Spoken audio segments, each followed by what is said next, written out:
All right, good evening. Hopefully you can see me and hear me. The chat is open. So I'm so glad that you took a few moments, that you're taking a few moments right now to join me tonight. I'm wearing a tie and jacket because Aubrey in our class said, you should wear a tuxedo. I don't have a tuxedo, but I do have this. So fancying up just a little bit over our normal weekday Zoom classes. Hey guys, I am so thrilled that we get to be back in class, in school, physically, in just a few days, honestly. Next week we'll have our orientation days. The week after that, on Thursday the 25th, students will be coming back to school. It is an exciting time. It's been a long time coming. You guys know more than anybody what a long time it has been since we've been in school. I have quite a few pieces of information I want to share with you today. I've already mentioned it a couple times in the various different media outlets, Canvas and YouTube and ClassDojo. You are welcome to ask me questions. Hopefully I'll answer most of your questions just as I go through my presentation. But just in case I miss something or there's something that you are thinking or wondering about, please do leave me a question, a comment in the YouTube live stream. I've got my phone here to be able to look at those. And then also you can message me on ClassDojo. Those are kind of the two best ways to get a hold of me right now. If I don't get to your question for some reason, or you think about it later today or tomorrow or whenever, just send me a message on Dojo or an email, and I'll do my best to get you answers. So let's go ahead and take a look. I know this is not the perfect way to do it, but I'm not able to screen share in YouTube. And I want to thank also the parents who responded to my quick little survey, informal survey to see if we wanted to do a Zoom call or YouTube. It was slightly more on the YouTube side, and then most of the other people were pretty much, I could go either way. So I like that this records it automatically. It's easy to get a hold of later. So let me see. Hey, there's a message there. Hello, Miss Preston. So good to see you. Present. Roll call. All right, so let's take a look at some of these things here. I feel like a weather presenter right now. We've got a cold front coming in from the northwest. I know this is not the easiest thing to see. I'm going to walk you through it, and plus I will also post this on the Canvas front page.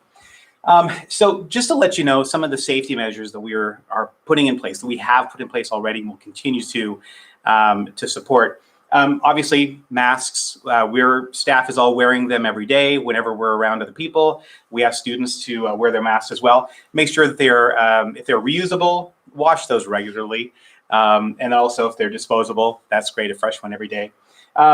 Unfortunately, gaiters and face shields are not cleared as far as the school district is concerned as a sufficient face covering. So a regular mask, where's my mask? It's in my pocket here. So like a regular cloth mask, reusable, or paper is great. And we're also doing social distancing. I'm going to turn the camera around. It's not going to be the best, most elegant view, but this way you can see the classroom. You can see there's a lot of space in between those desks. And we will make sure that we keep that distance. Throughout campus, we have red stars painted all over the place to help students and faculty kind of get a sense of how far 6 feet is. So those are things that we're going to be practicing. That's part of why we're coming back next week for those 2 orientation days. And additionally, lots of hand washing. We've got hand sanitizer in every classroom, every room. And then one thing we do ask that if your student is not feeling well for some reason, let us know and have your kiddo stay home. That would be ideal because we just want to make sure that everyone stays healthy. Let me check hey, we've got some more roll call. We've got Malcolm and Ms. Smith-Bish and very cool, Lucian, Adeline. Hey, split offs. All right, moving on here. So here's a quick daily overview. School will start at 7:50. And goes until 2:35. That's basically based on the bus schedule. So that's what we've had in the years past. So you can see gates open here at school. These are on the days the students are here, which will be Monday, Tuesday, Thursday, and Friday. We will not be on campus on Wednesdays. We'll talk about that in just a moment. So gates will open at 7:45. Please avoid early drop-off because we can't let kids in early. And if I know sometimes we'll have parents' work schedules, so they need to drop off a kiddo early. Not a good year for that if it's at all avoidable. So students will be waiting outside until then. Our kids will use gate 3. We'll practice that next week. And breakfast will be grab and go. It's available every single morning. The students are here. We'll eat that in the classroom. We'll take our recesses outside like usual. We are not mixing cohorts, so our class will not be out there with other grade levels or things like that, and kind of keeping, again, that social distance model. We'll be eating lunch in the classroom, and also, again, that's a sack lunch, grab and go sort of a thing. And then we will do PE and music in the gym. That'll be kind of a little different because the music room is being used for something else, which I'll address in just a moment. Let me see if you've got any questions. Adeline, so good to see you. And then dismissal will be at 2:30, and buses will be 2:35, parent pickup 2:35, 2:40.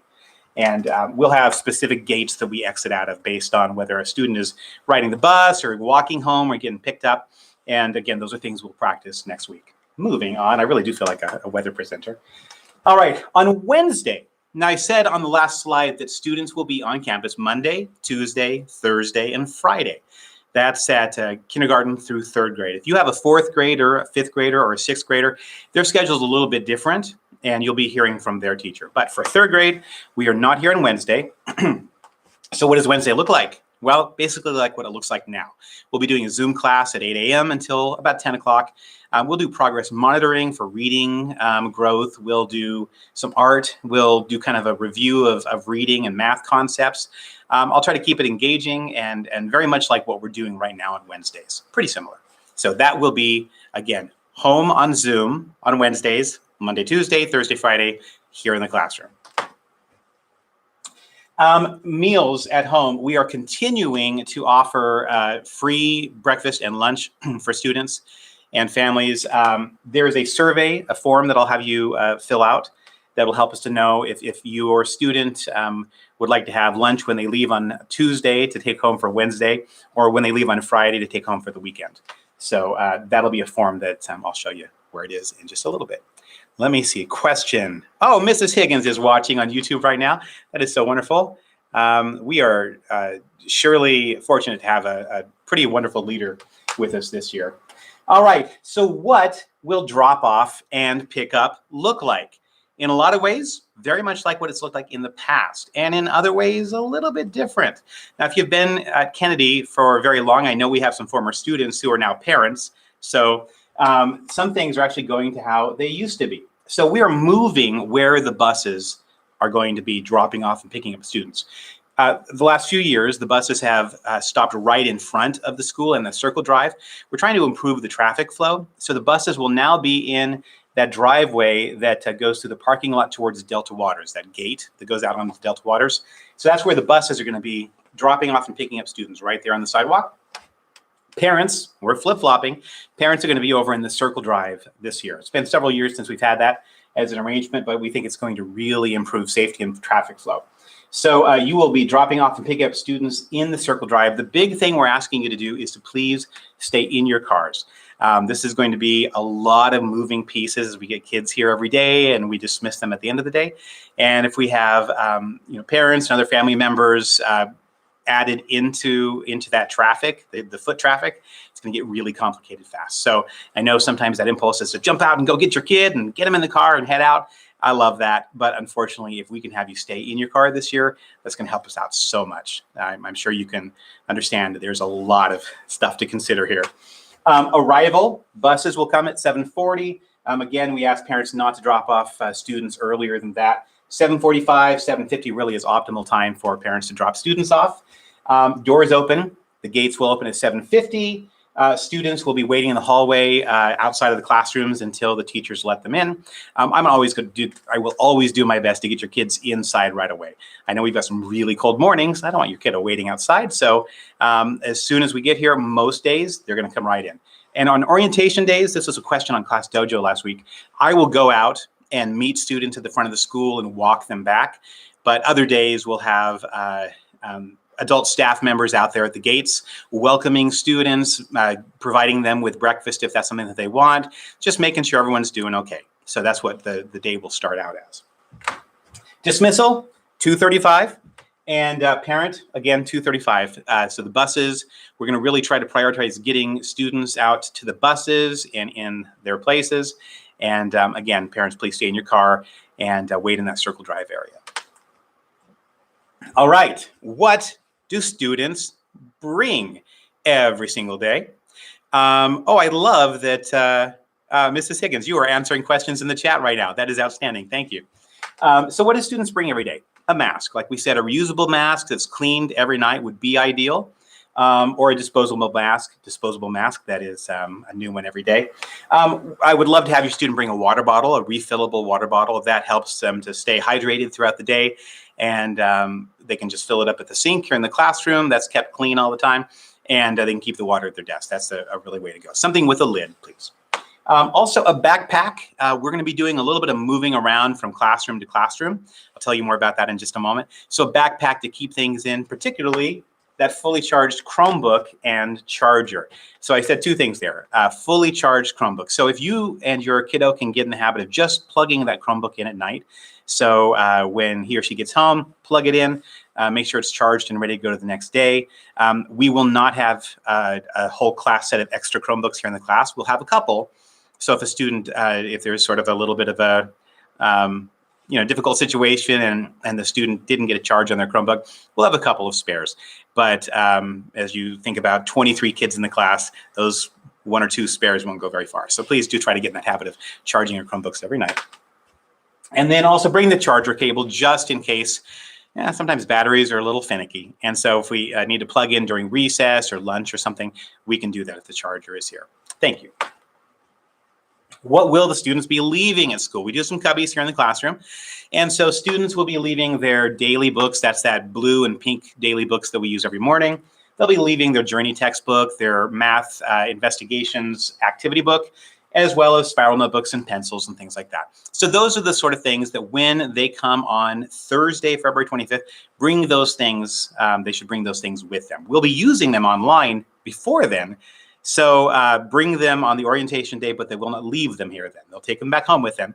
And then on Thursday, the 25th, they'll bring them. All right, let me check our questions here. Weather presenter, yep.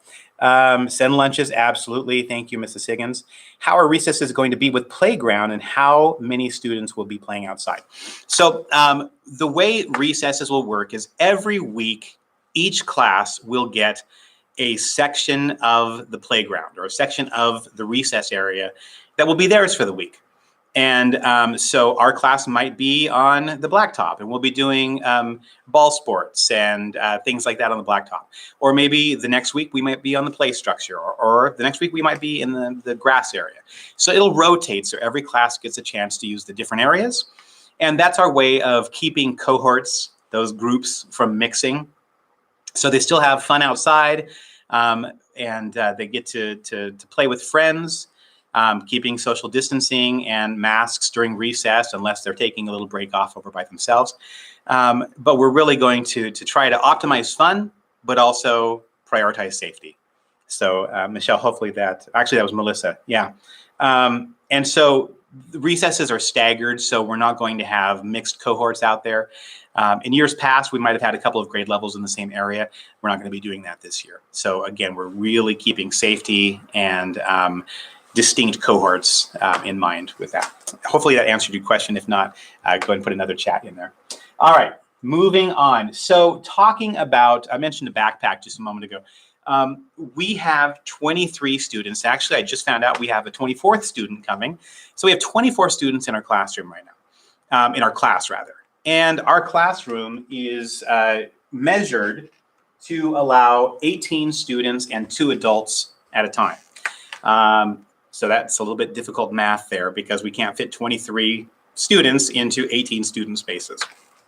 So what we're going to do is have a rotation schedule. And we've always done small group instruction here where students leave the classroom to work in another classroom with another teacher for a period of time. And so we're just taking that concept and applying it to the whole school day. So instead of just having one little